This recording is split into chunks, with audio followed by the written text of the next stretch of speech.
আমার তো কেন, আপনি বিয়ে করে আপনার হানিমুনে যাননি?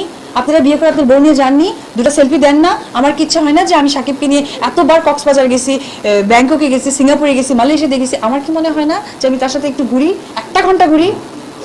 এই প্রোডাকশনের লোক দেখে যাবে আমি ঘরে যাই। আমার বেবি আমি 5 মাস এখানে করে ভিসার জন্য আমাকে এই দেশে ওই দেশে ফ্লাই করতে হয়েছে। প্লেন যতটা উপরে উঠছে আমার ততটা নিঃশ্বাস বন্ধ হয়ে আসছে। আমার কি ইচ্ছা হয়নি যে আমি স্বাভাবিকভাবে সবার সামনে যাই? দ্যাট ইজ দ্য পয়েন্ট, যে রিজনটা আপনি আমাকে দাঁড় করালেন। এইভাবে আর কতদিন?